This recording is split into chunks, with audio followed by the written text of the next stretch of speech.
ना निकले तो हर तरफ अंधेरा हो जाएगा. हमारे अंदर भी. Halo sahabat. Bagaimana kabarnya? Semoga di hari ini dalam keadaan sehat walafiat. Pada kesempatan kali ini saya akan mengulas film yang berjudul Barat Anene Nouvelle yang dirilis tahun 2018. Oke, tidak berlama-lama lagi, ayo kita mulai alur ceritanya.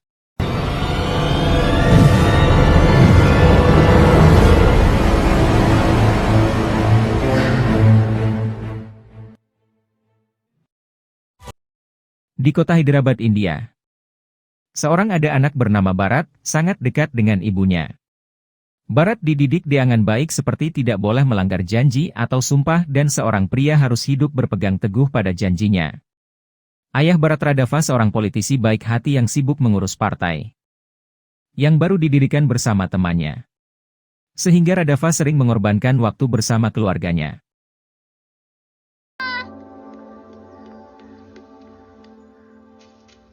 बात सिर्फ आइसक्रीम की नहीं है. प्रॉमिस तोड़ा है जो गलत बात है. सॉरी मम्मा. तुमने देखा है ना, सूरज डूब जाता है. पर हमसे प्रॉमिस कर. Suatu hari, ibu Bharat tidak terbangun dari tidurnya, alias meninggal dunia. उठो मम्मा. मम्मा. मम्मा उठो.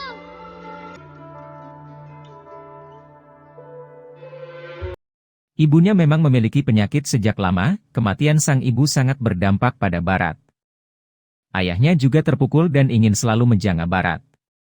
Padahal pemilu semakin dekat, Partai Nakodaya butuh kehadiran Radava untuk bisa memenangkan pemilu.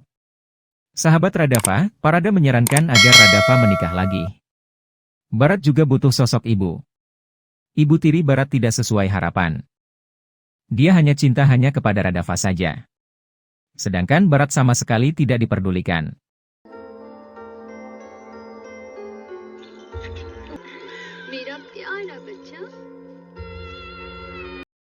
Hal itu membuat Bharat sering berada di rumah temannya Subhas. Ketika orang tua Subhas pindah kerja ke Lanaden, Bharat ikut pergi, dia melanjutkan pendidikan di Sanja. Bharat besar dan berkembang dengan budaya luar negeri. Setelah sekian tahun Bharat telah menyelesaikan di universitas.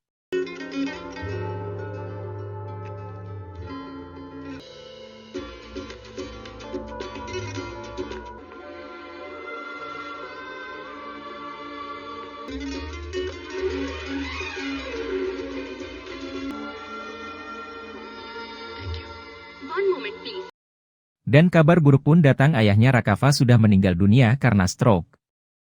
Bharat pun langsung terbang ke India, dia mengenang sosok ayahnya yang selalu sibuk berpolitik untuk melayani rakyat. Rumah Bharat sangat besar karena ayahnya adalah CM atau Ketua Menteri Antara Pradesh. Tapi Bharat tidak sempat melihat wajah dan tubuh ayahnya untuk yang terakhir kalinya.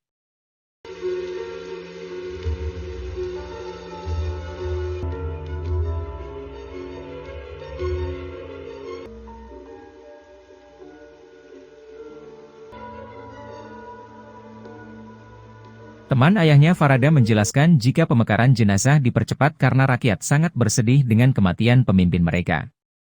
Raka Paro baru meninggal, sedangkan media sudah ribut tentang siapakah sosok CM baru berikutnya. Pada keluarga Rakava masih berduka, anak bungsu Sida tidak mau bicara setelah kematian sang ayah.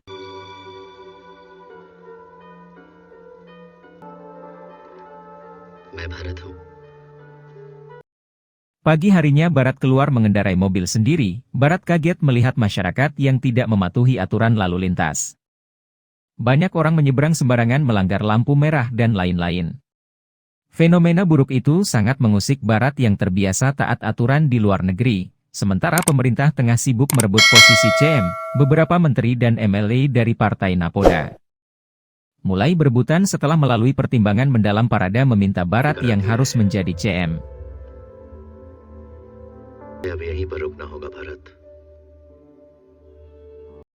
Bharat tentu saja menolak, dia tidak tertarik dengan politik. Besok pagi Pada juga akan kembali ke London. Parada mengingatkan jika Bharat bertanggung jawab untuk melanjutkan perjuangan ayahnya. Partai akan tetap solid jika Bharat sendiri yang menggantikan ayahnya.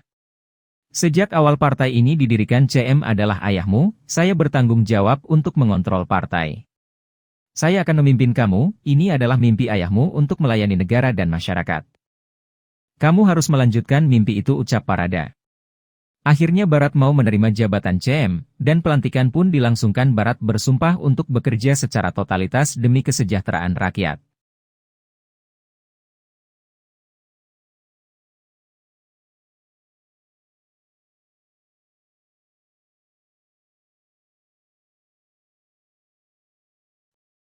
Hari pertama bekerja sebagai CM. Perjalanan Barat ke kantor membuat jalan raya lengah. Sekretaris pribadinya Laskar menjelaskan jika jalanan memang diblokir. Barat mulai perkenalan dengan para pejabat di kantor sekretariat negara. Barat butuh bimbingan dalam bekerja karena dia tidak tahu apa-apa tentang negara dan rakyat.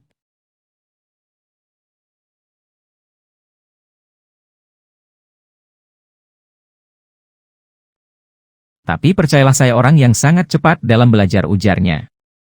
Masalah pertama yang ingin diselesaikan yaitu carut-marutnya lalu lintas. Hari itu juga semua pejabat terkait dipanggil untuk menurunkan angka pelanggaran lalu lintas. Barat memutuskan kenaikan denda sampai 20 kali lipat. Dengan begitu masyarakat takut melakukan pelanggaran lagi. Aturan baru langsung ditegakkan, masyarakat dibuat kaget dengan nominal denda yang sangat besar. Kebijakan itu banyak diprotes masyarakat meski ada sebagian orang yang memberikan dukungan. Sepulang kantor, Barat diingatkan oleh Parada agar sebelum mengambil kebijakan didiskusikan dulu dengan dirinya. Barat beralasan kebijakan itu sudah dia pertimbangkan untuk kebaikan bersama. Hari-hari berikutnya Barat melihat seorang gadis cantik dalam perjalanan ke kantor. Gadis itu bernama Pasumati. Barat selalu mencuri pandang tanpa diketahui oleh Pasumati. Sosok Pasumati adalah mahasiswi bersahaja. Dia memiliki beberapa teman yang mengakui kegantengan CM baru. Pasumati MAH nggak peduli tentang itu. Handphone Pasumati berdering. Teman Pasumati, Marsia, yang mengangkat telepon itu. Marsia dibuat jengkel ketika penelpon mengaku sebagai CM Barat. Teman-teman Pasumati mengira itu hanya prank saja. Mana mungkin seorang CM nelepon langsung, padahal itu benar-benar CM Barat. Setelah beberapa kali menelepon, Pasumati mengangkat sendiri panggilan itu. Agar dia percaya, Barat menyarankan Pasumati untuk menelepon nomor sekretariat negara. Setelah dicek barulah Pasumati dan teman-temannya percaya jika yang menelepon adalah CM Barat. Pasumati diajak ngopi besok pagi agar mereka bisa saling mengenal. Barat datang ke lokasi ketemuan dengan pengawalan yang ketat. Pasumati baru sampai, bersama teman-temannya yang sangat antusias ketemuan anak muda ala CM itu. Terlihat begitu istimewa, dan mengesankan. Barat tidak malu-malu memuji sosok Pasumati. Pertemuan perdana itu tidak bisa lama-lama karena Barat harus menghadiri sidang dewan. Idli तो मैं भी लूंगी। मैं आजकल डाइटिंग कर। क्या लोगी तुम? बताइए। सर भी तो फ्री होने चाहिए मैडम, शेड्यूल चेक करके बता। बिल पे कर।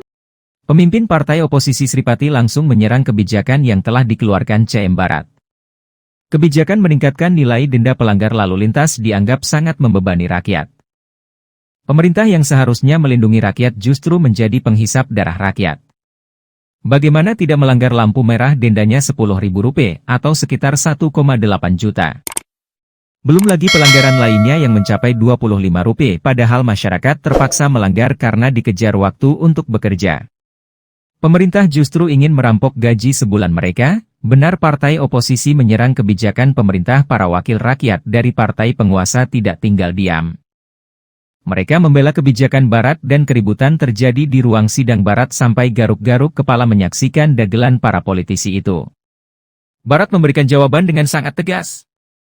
Apabila masyarakat tidak ingin terkena denda, maka jangan lagi melakukan pelanggaran. Aturan keras diberlakukan demi menjaga nyawa masyarakat itu sendiri, karena jika dibiarkan tidak menutup kemungkinan banyak orang yang akan meninggal kecelakaan.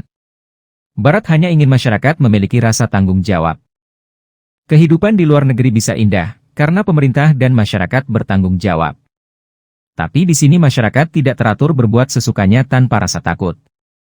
Kondisi ini sangat menyedihkan. Denda akan tetap diperlakukan bagi semua orang, termasuk yang berada di sini, ucap Barat. Barat terus bekerja untuk memajukan negara dan kesejahteraan rakyat. Dia belusukan ke berbagai kantor. Barat menemukan banyak pegawai pemerintah terlambat masuk kerja. Saat melakukan sidak, Kebijakan penting lainnya diambil Barat, yaitu transparansi anggaran. Pabrik bisa melihat secara detail penggunaan uang rakyat. Pemerintah dan kontraktor tidak bisa lagi bermain mata dalam proyek.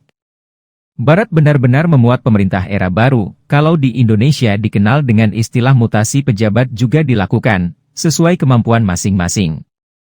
Tidak ada lagi pejabat titipan seperti yang terjadi selama ini. Ada satu kasus korupsi yang menjadi perhatian serius Barat saat ini, kasus itu melibatkan orang bernama Manohar. Putra pimpinan partai oposisi, Manohar dilaporkan oleh beberapa LSM telah mengambil 800 hektar lahan pemerintah. Barat menunjuk Arvin sebagai Direktur Cabang Kejahatan. Arvin ditugaskan menyelidiki kasus Manohar. Apa yang dilakukan Barat tentu saja mengusik banyak pihak. Parada menemui Barat, yang sedang menjaga adik tirinya di rumah sakit. Barat diingatkan tidak melakukan mutasi, terutama jabatan penting seperti Dirjen Cabang Kejahatan, Sekretaris Keuangan dan lain-lain. Mengait hal itu harus dibahas di internal partai terlebih dahulu. Respon Barat cukup mengagetkan Parada. Barat menilai mereka adalah pejabat pemerintah tidak ada kaitannya dengan pemerintah. Barat akan menjalankan roda pemerintahan dengan caranya sendiri, tidak ada kompromi lagi. Barat memang luar biasa. Kebijakannya tidak bisa diintervensi partai. Barat juga tidak melupakan keluarga, di tengah kesibukannya. Adik tirinya Sidar bisa dibuat bicara lagi, setelah kematian sang ayah. Selanjutnya Barat mengadakan rapat kabinet pertama. Masalah pendidikan disorot karena telah dijadikan ladang bisnis kesenjangan antara sekolah swasta dan negeri terjadi semakin parah. Menteri Pendidikan Brahman beralasan sekolah dan kampus swasta lebih diminati masyarakat karena kualitasnya. Sedangkan sekolah negeri, kondisinya banyak tidak memenuhi standar. Barat berpikir sangat mudah mengatasi masalah itu, pemerintah tinggal meningkatkan kualitas sekolah negeri dan itu adalah tugas Menteri Pendidikan. Satu hal lagi yang menjadi atensi Barat, banyak sekolah swasta menerapkan biaya mahal di atas standar, ternyata salah satunya sekolah swasta milik Menteri Pendidikan itu sendiri. Rahman jadi malu sendiri. Dalam rapat itu Komite Pendidikan yang dibentuk Barat bergerak cepat, banyak sekolah dan kampus swasta yang melanggar aturan ditutup. Masyarakat menyambut bahagia dengan apa yang dilakukan pemerintah saat ini. Pasumati juga memuji kinerja CM Barat.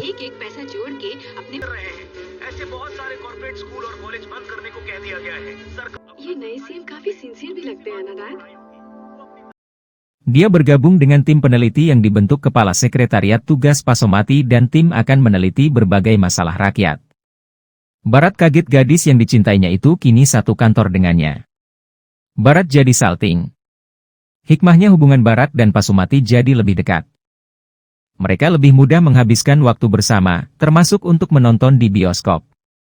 Barat terpaksa menggunakan kumis palsu, agar tidak dikenali masyarakat. Hebatnya meski sudah dekat, Pasumati tetap memanggil Barat dengan sebutan Pak. Sementara itu kasus korupsi Manohar memasuki tahap penyidikan. Arvin mendatangi Manohar untuk memberitahu, hal itu Manohar dilarang keluar kota sampai penyelidikan selesai. Keberanian Arvin mengusik Manohar harus dibayar mahal. Para Daraco meminta Arvin untuk menghentikan kasus tersebut. Melihat pemerintah bisa digoyang, jika kasus anak pemimpin partai oposisi diusut. Arvin yang menolak permintaan itu mendapat tamparan keras. Parada mempermalukan Arvin. Jika Arvin tidak patuh, Parada mengancam akan memecatnya. Tidak lama kasus Manohar ditutup itu. Artinya Arvin telah tunduk. Pengadilan memutuskan Manohar tidak bersalah, karena kepolisian gagal menghadirkan saksi dan bukti.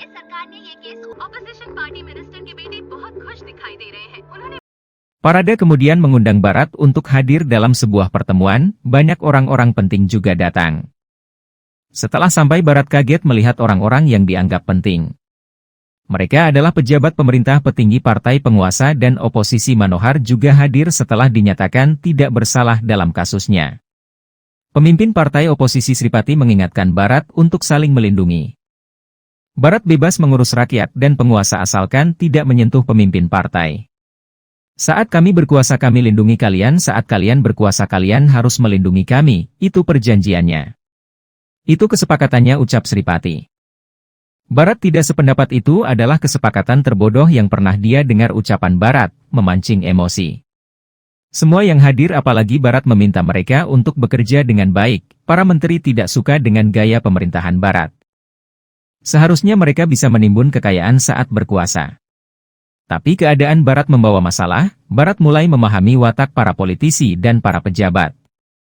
Di otak mereka tidak pernah memikirkan sama sekali nasib rakyat. Janji bekerja untuk rakyat hanya gombal. Bersikap membela kepentingan rakyat hanya sandiwara saja. Manohar tertawa mendengar kata-kata Barat. Manohar sesumbar telah menghasilkan ribuan crore secara ilegal. Tapi tidak ada yang bisa menyentuhnya. Kasus terbaru Manohar juga telah selesai begitu saja.